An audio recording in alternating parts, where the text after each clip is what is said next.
Bom, duas boas-vindas a vocês, né? Leandro e Aline são um casal de pastores que estão à frente da mocidade, fazendo um trabalho, desenvolvendo um trabalho com os namorados, não é isso? Sim, também. Sejam Também. bem-vindos ao Mente Aberta. Nós ficamos muito agradecidos aí pelo convite, né? E temos a plena certeza de que Deus está fazendo algo na nossa geração, nesse sentido, na área de relacionamento, para uma mudança radical na vida da juventude e, consequentemente, nas famílias que estão vindo por aí. E é necessário, né? Verdade, é um prazer estar aqui e nós entendemos que talvez não seja o assunto mais importante, mas é o mais urgente para a gente falar hoje, porque infelizmente temos visto tantos casamentos destruídos e se nós pudermos, né, começar já prevenindo desde o namoro, então vai fazer toda a diferença no casamento lá na frente. Até mesmo porque vocês tiveram essa experiência. Você tinha 1 ano de namoro quando vocês tiveram essa experiência a gente chama da conversão, de encontrar a Deus e mudou a história de vocês, né? Exatamente.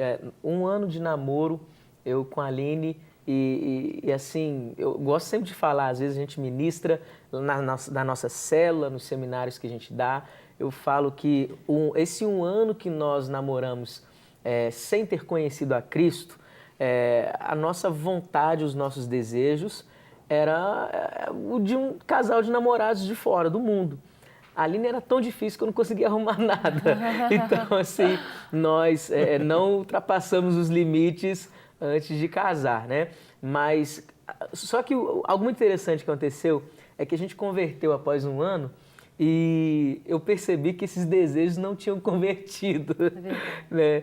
Os desejos sexuais, vamos falar assim, né? O hormônio nunca converte. Exatamente, né? Exatamente.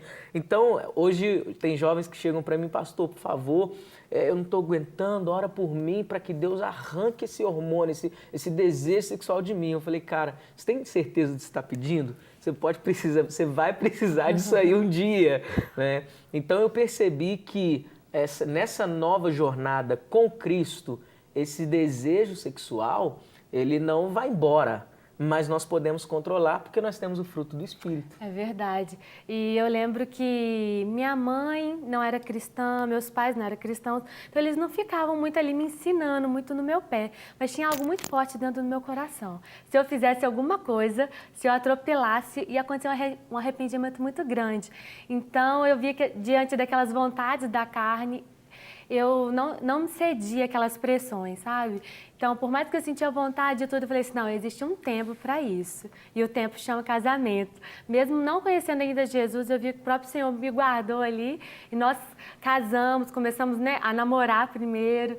Então, nos guardamos durante esse namoro, com a ajuda de Deus, que sempre foi um desafio também, né? E Deus é tão maravilhoso que a gente sabe disso e muitas pessoas podem estar nos assistindo e eu sei disso, tem que estar em santidade e tudo mais, mas Deus é tão maravilhoso que Ele nos dá estratégias para aplicarmos o domínio próprio. Um jovem perguntou para mim assim, pastor, se nós não podemos deixar esse desejo sexual ou alimentar e partir para frente, né, com esse desejo sexual, por que é que a gente, antes de casar, tem esses desejos? E a resposta que Deus trouxe ao coração foi exatamente essa, para que nós pudéssemos controlar. Se nós controlarmos os nossos desejos, nossos impulsos da carne, nós vamos controlar muitas outras coisas na nossa vida. É verdade. Né? A gente passa a ter um domínio, né? Exatamente. Nós passamos a ter domínio, que é um fruto do Espírito, é o domínio próprio, ou seja, que Deus nos deu a condição e a capacidade de vencer as próprias tentações. Uma dessas dificuldades, com certeza, é o tempo no qual nós vivemos hoje. Há pouco tempo atrás, em um estudo sobre ética, mostrava o seguinte, ética é aquilo que a sociedade precisa para viver bem. E a moral são as atitudes ou os convívios sociais e a cultura implantada naquele lugar que vai transformar o convívio em uma ética agradável e aceitável. E aí, a ética, ela não sofre tantas alterações, mas a moral, ela acaba sofrendo algumas mutações. Então, vamos pegar, por exemplo, na década de 20, as mulheres que iam à praia iam praticamente com umas roupas sanfonadas aqui, Verdade. de chapéu e de manga. E as crentes iam de calça. Bem coberto. E aí você tem dois pontos de vista, né? O do cristão acompanhando o mundo e o da própria sociedade em evolução. E aí foram passando, década de 30, 40, cortaram um pouco da bermuda. Depois cortaram a bermuda mais, fizeram um shortinho. Depois do short fizeram um V, foram diminuindo esse V, até ficar um fio dental, que é um biquíni que a mulher usa. Né? O homem também foi para sunguinha antes de cansar. E até eu chegar ao ponto de tirar a parte de cima, então fica só a de baixo. Alguns chamam de topless em algumas praias. E isso foi se tornando aceitável, porque foi a conta-gotas.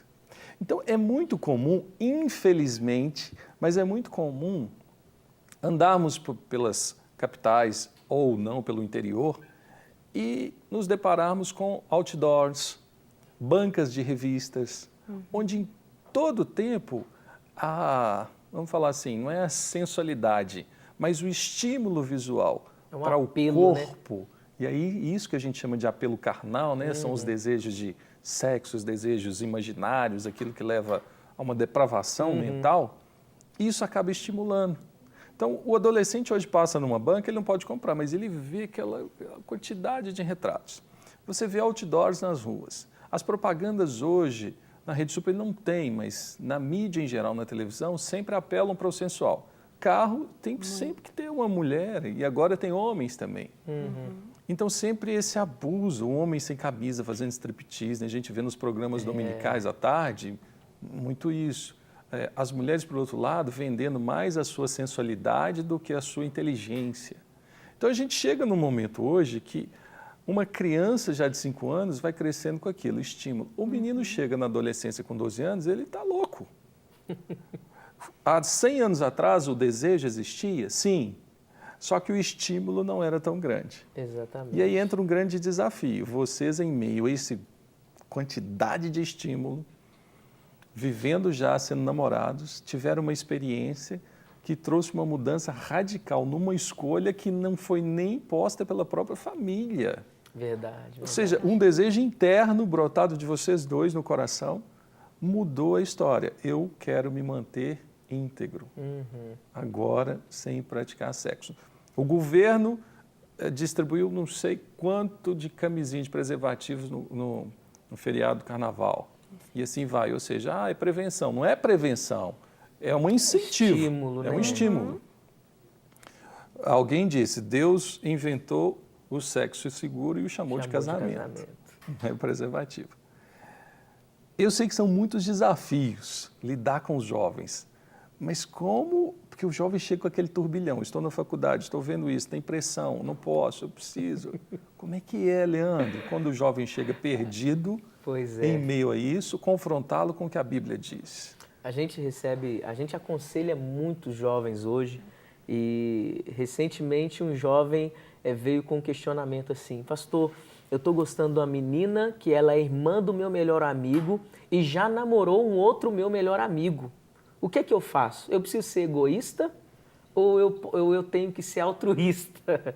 Eu tenho que olhar mais para o lado deles, né? É até difícil de entender. É até difícil de entender um pouco, né? Ele estava querendo saber se ele poderia seguir com aquele sentimento que ele tinha com relação àquela moça, que era irmã do melhor amigo dele e ex-namorada de um outro que ele julga ser também muito amigo dele. Então, chega em cada caso. Uma vez eu perguntei, tem um casal de jovens veio, casal de namorados. Esse é muito engraçado esse dia, eu não soube nem o que dizer de fato assim, porque eu fui perguntar como estava a vida deles, como é que está o namoro e como está a postura de vocês dois com relação às coisas sexuais, a questões sexuais. Aí o rapaz falou assim, pastor, tô tranquilo, a gente faz sexo uma vez por semana, estamos muito bem. Eu fiquei assim, sabe? Falei, meu Deus. Ele falou, anda muito bem, obrigado. Anda muito bem, obrigado. Isso dentro da igreja, né? Isso jovens assim que chegam lá de fora, é aquilo que eu sempre falo, às vezes eles chegam lá de fora com um padrão que já veio sendo transformado nas décadas anteriores e chegou até agora. Não, peraí, como que eu vou casar com alguém sem antes conhecer o sexo? Como que eu vou saber se isso é bom? E esse é um argumento que é muito utilizado. Né? E a gente também, aí as pessoas vêm para nós e perguntam, como que eu vou saber se vai ser bom? Porque o sexo é uma parte muito importante dentro de um casamento, né? E a gente fala Deus, a gente coloca Deus no meio disso tudo, né, Mozão? Que nós... E aí, Aline, como é que as mulheres, porque existe a pressão, existia essa pressão muito forte para com os homens. De uns tempos, as mulheres se tornaram mais, vamos falar assim, ousadas. E você percebe isso? Existe essa pressão que tem mudado até a forma doce, sensível de agir das mulheres? Existe uma pressão muito grande. Até um dia desse, uma moça conversando comigo, pastora, eu estava lendo a Bíblia online e de repente aparece lá um homem todo saradão. Né? Então, eu percebo assim que... Que isso? A Bíblia online, olha só o nível, Ela estava no computador lendo a Bíblia, né? No computador, parece aquelas propagandas ali do lado. Então, eu vejo que o tempo todo, algo também do inimigo também querendo ali te induzir para aquilo. E ela, ai, que desafio, ela desabafando ali. E várias outras moças que têm problemas com isso, que estão ali namorando, mas que não conseguem santidade no namoro. E a gente abraça aqueles casais de namorado, aquelas moças, e a gente fala, gente, o nosso refúgio é o Senhor. Se a gente não for para a igreja, não buscarmos mais a Deus e mergulharmos em Deus, você que está aí na faculdade, o tempinho que você tiver, vem nos ajudar no ministério, comece a se envolver, porque aí você vai começar a tirar o foco dessas coisas. Porque quanto mais a pessoa ela está ali com o tempo disponível, né? Às vezes até no trabalho tem aquela coisa do patrão seduzir, que isso acontece muito também.